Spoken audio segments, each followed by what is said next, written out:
I bought my dream car on a Thursday afternoon, and by Friday morning, it was already ruined. I still remember gripping the steering wheel as I drove it home, my hands shaking, not from fear, but from disbelief. Years of saving, extra shifts, saying no to trips, no to comfort, no to things I wanted in the moment. All of it had led to this car. Sleek. New. Untouched. The kind of car I used to stop and stare at when I saw one on the road, never imagining I'd own it myself. When I parked it in front of our house, I sat there for a full minute before getting out. The paint gleamed under the sunlight, flawless and smooth. I ran my hand over the hood like it wasn't real.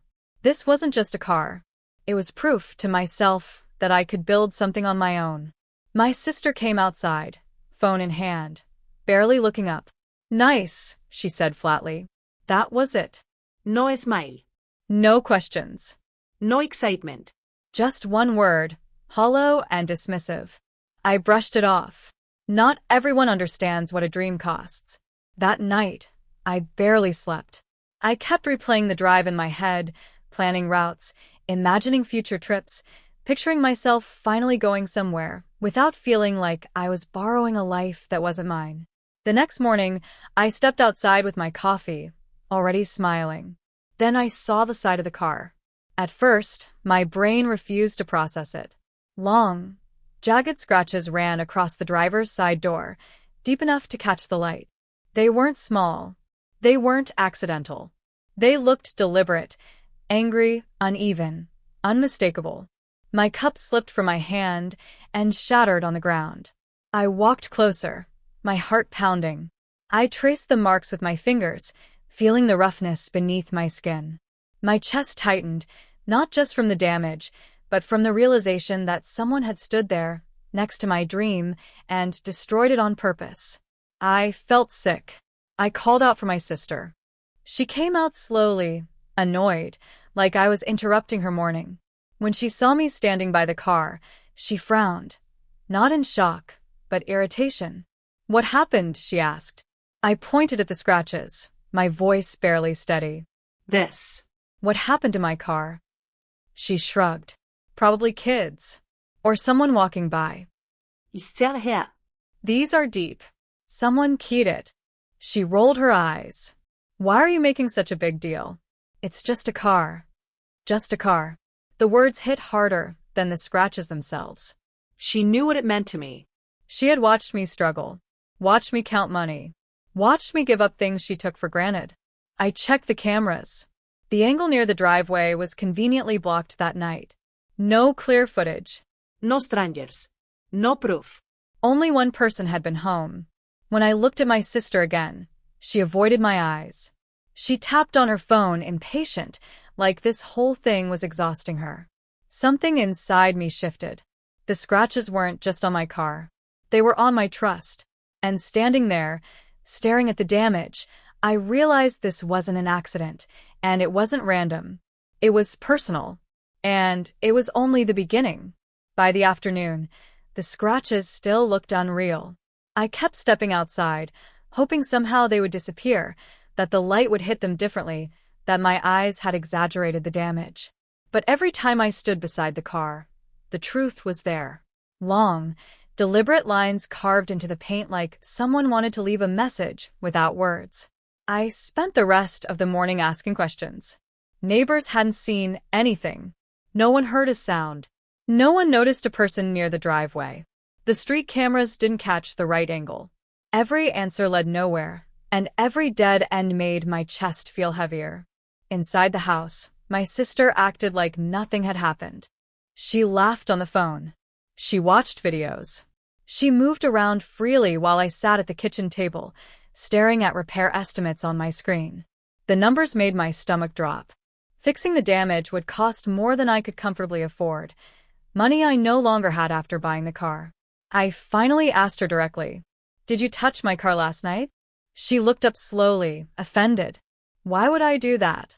The question sounded rehearsed, controlled. "Because you are the only one here," I said. "And this doesn't look accidental." She scoffed. "You're paranoid. You always assume the worst." That sentence did something to me.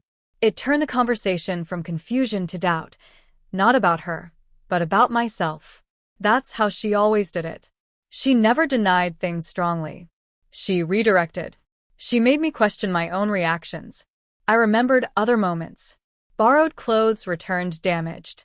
Personal things going missing.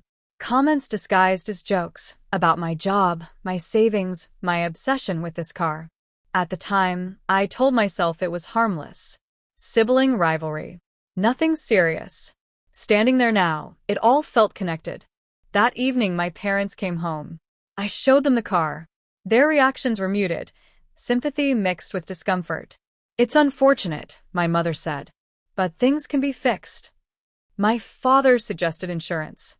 My sister stayed quiet, arms crossed, eyes glued to the floor. Not guilty, annoyed. When I said I believed the scratches were intentional, the room went tense. "Don't accuse without proof," my mother warned. My sister looked up then, meeting my eyes for the first time that day. There was something there, brief, sharp, unreadable. "Why would I be jealous of a car?" she asked calmly. "You're acting like I did something horrible." I didn't answer. Because I wasn't just talking about the car anymore. I spent the night going through old photos and videos on my phone. Reflections in windows. Shadows. Anything that might show what happened. Around midnight, I found a short clip from earlier that evening, nothing obvious. Just background noise while I filmed something else.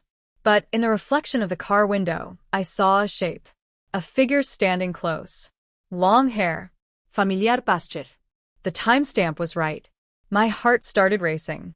It wasn't clear enough to prove anything, but it was enough to confirm what I already felt. This wasn't random. This wasn't strangers. This wasn't bad luck. This was someone who knew exactly what that car meant to me. I lay awake staring at the ceiling, listening to my sister move around in the next room, wondering when jealousy turned into resentment, and when resentment turned into action. The scratches weren't just damage. They were a warning.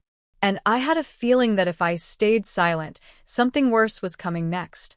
I didn't confront her again that night. Not because I was afraid, but because something had changed inside me. The anger was still there, sharp and burning, but now it was layered with clarity. I stopped reacting and started watching. The next morning, I noticed how my sister avoided the driveway completely. She didn't glance at the car, didn't comment on the damage. It was as if acknowledging it would mean acknowledging herself. Instead, she stayed glued to her phone, unusually quiet, unusually careful. That behavior said more than any confession could. I took the car to a body shop that afternoon. The mechanic ran his fingers along the scratches and shook his head slowly. "This wasn't an accident," he said. "This was done with intention. Probably a key. Maybe more than one pass." Each word felt like a confirmation I didn't want, but already had. On the way back, I replayed every interaction with my sister since I bought the car. Her flat reaction. The jokes about how I finally caught up. The way she reminded me, often, how much she had done for the family, how much she had sacrificed. Jealousy doesn't always show up as rage. Sometimes it wears a calm face and waits. That evening I checked the trash. I don't know why. Instinct, maybe. Or the quiet voice in my head that told me the truth leaves traces. I dug through coffee cups, wrappers, old mail. Then I saw it. A small metal object wrapped in tissue. A key. Not mine. It was bent slightly at the tip, scratched along the edge, like it had been pressed hard against something rough. My hands went cold. I didn't need forensic proof. I didn't need a confession. I needed honesty, and I already knew I wouldn't get it. When I brought it inside, my sister noticed immediately. "Why are you digging through trash now?" she asked, defensive before I even spoke. I placed the key on the table between us. Silence filled the room. Her eyes flicked to it for half a second. That was all. But it was enough. "Is this yours?" I asked. She laughed, but it was forced. Too quick. No. Why would it be? I leaned forward, because the scratches on my car were made with something exactly like that. She stood up abruptly. "You're obsessed. You're really doing this over a stupid car?" There it was again. Minimizing. Deflecting. turning my pain into exaggeration. I didn't raise my voice. I didn't accuse. I just said, "If you didn't do it, look me in the eyes and swear." She didn't. She looked away. That moment hurt more than the scratches ever could, because it wasn't just about the car anymore. It was about realizing that someone close to me could damage something I loved and then gaslight me into feeling crazy for caring. Later that night, I overheard her on the phone. "I didn't mean for it to go that far," she whispered. "I was just angry." Angry. Not sorry. Not ashamed. Just angry. I went to my room and locked the door, my heart pounding. I understood then that this wasn't an isolated incident. It wasn't a mistake. It was a pattern, one I had ignored for too long. The scratches on my car were visible. The damage to our relationship had been there for years. And now that I had finally seen it clearly, I knew one thing for sure. If I didn't draw a line now, she would cross it again. Because people who justify hurting you once will always find a reason to do it again. I didn't sleep that night. Every time I closed my eyes, I saw the scratches again. Long, angry lines cutting through something I had worked years to earn. But worse than the damage was the memory of my sister looking away when I asked her to swear. That silence screamed louder than any confession. By morning, I was done doubting myself. I waited until the house was quiet. No parents. No distractions. Just the two of us and the truth sitting heavy in the air. She was in the kitchen, scrolling through her phone like nothing had happened, like she hadn't torn something apart, and tried to convince me it didn't matter. I placed the repair estimate on the table. She glanced at it briefly. "Why are you showing me this?" "Because you did it," I said. She laughed. Not nervously. Not defensively. She laughed like I had told a joke she was tired of hearing. "You're still on this?" she said. "You really think I'd damage your precious car?" "Yes," I replied. Ido. Her expression hardened. "You don't have proof." "I have enough," I said. "The scratches. The key. The camera angle. Your reaction. And your phone call last night." That caught her attention. She straightened slowly. "You were spying on me?" "I was listening," I said. "And you said you were angry." For a second, the mask slipped. Her jaw tightened. Her fingers curled around the phone. Then she exhaled sharply and leaned back against the counter, arms crossed. "So, what if I was?" she snapped. "You think you're better than me now because you bought a fancy car?" There it was. Not denial. Not apology. Resentment. "You don't even need it," she continued. "You already had everything. The job. The praise. Now this car, like you needed another reminder to shove in my face." I ser det her. Stunt. "I never did this to hurt you." She scoffed. "You didn't have to. Watching you win was enough." The words hit me harder than I expected. Not because they justified what she did, but because they explained it. This wasn't about a scratch. This was about years of comparison, jealousy, and unspoken competition that I never agreed to play. "So you punished me?" I asked. "For working hard?" She shrugged. "I wanted you to feel something. Just once." I felt my chest tighten. I felt betrayal. She rolled her eyes. "You'll fix it. You always do." That sentence sealed it. She wasn't sorry. She wasn't even conflicted. She assumed I would absorb the damage financially, emotionally, like I always had. That this was just another thing I'd clean up quietly so the family could stay comfortable. I told her she would pay for the repairs. Her smile disappeared. "You wouldn't," she said. "You'd really do that to me?" I met her eyes. "You already did it to me." She stormed out of the kitchen, slamming the door behind her. The sound echoed through the house, sharp and final. I stood there alone, hands shaking, not from fear, but from resolve. For the first time, I didn't feel confused or guilty or unsure. I felt clear. This wasn't about a car anymore. It was about boundaries, about respect, about refusing to let someone hurt me and then decide how much pain I was allowed to feel. As I folded the estimate and put it away, one thought settled firmly in my mind. If she could damage my dream without remorse, she could do worse. And I wasn't going to wait around to find out what that would be. I thought the confrontation would change things. I thought once the truth was out in the open, once I finally said the words I had swallowed for years, the tension would ease. Instead, the house became colder, quieter, but heavier, like every wall was listening and taking sides. My sister didn't speak to me for 2 days. Not a word. Not even an argument. She moved through the house like a shadow, slamming drawers just loudly enough to be noticed, sighing dramatically whenever I entered a room. And slowly, without me realizing it at first, the story began to shift. On the 3rd day, my mother pulled me aside. "You're being too harsh," she said gently, the way parents do when they've already made up their minds. "It was just a car. Just a car." I felt the familiar frustration rise in my chest. It wasn't an accident. She did it on purpose. My mother frowned. "She's stressed. You know how she is.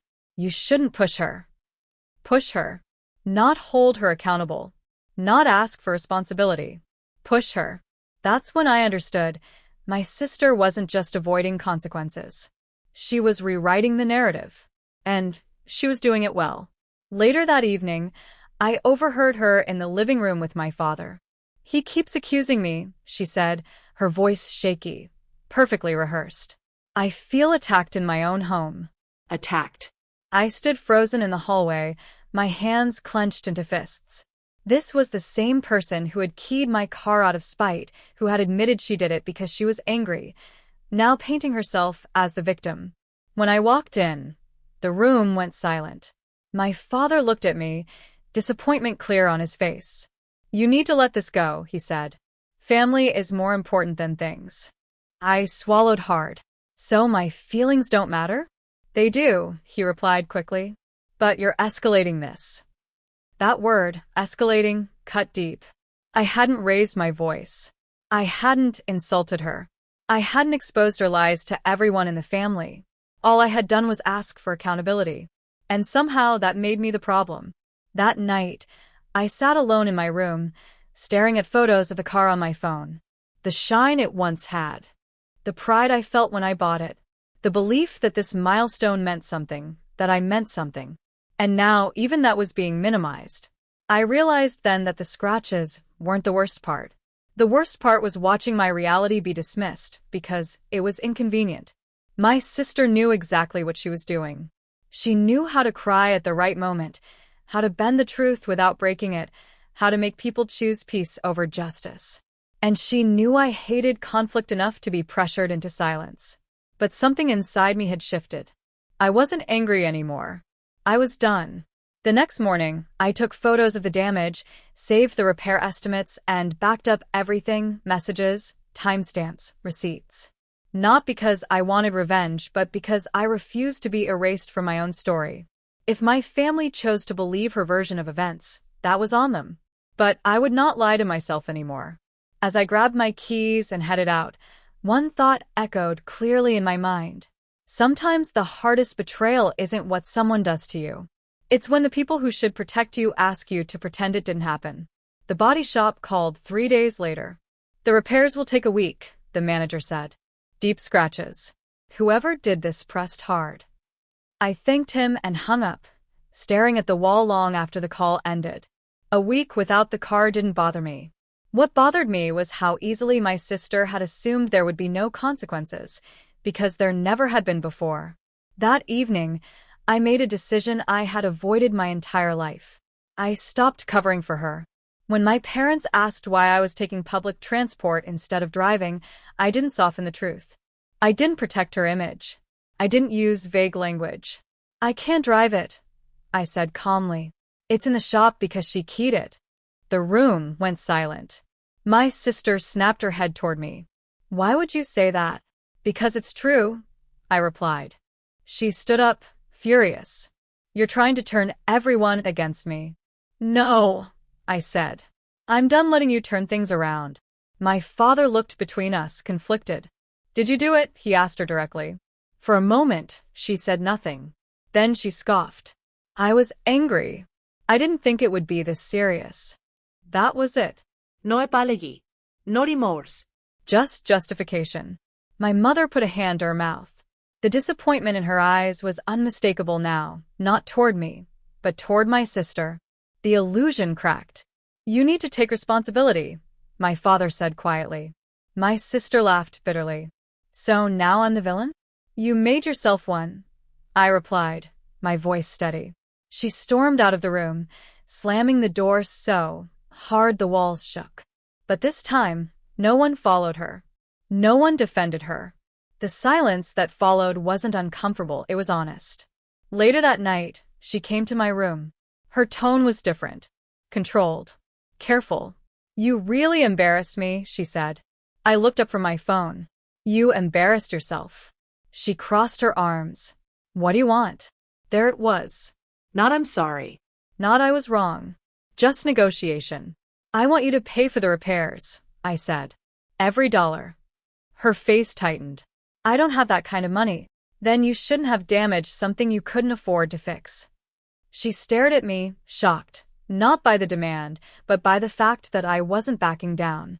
You've changed, she said finally. Yes, I replied. I had to. She left without another word.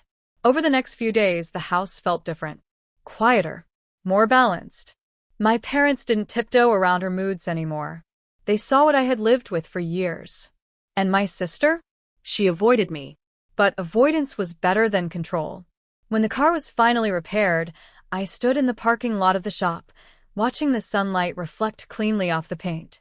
The scratches were gone, but the lesson remained. I wasn't proud of how things turned out, but I was proud of one thing. I didn't let her hurt me and call it love anymore. Because the hardest thing I learned through all of this wasn't how to stand up to her. It was realizing that peace doesn't come from silence. It comes from finally refusing to be silent at all. When the car came home, freshly repaired and gleaming like new, I expected to feel relief. Instead, I felt distance. Not from the car, but from my sister. The house no longer felt tense, but it didn't feel warm either. Something permanent had shifted, the way it does after a storm clears and leaves behind broken branches you can't ignore anymore. We spoke only when necessary. Short sentences. Neutral tones. No pretending. One evening, my sister finally broke the silence. I paid the body shop, she said flatly, standing in the doorway of the living room. All of it. I nodded. Thank you. That was it.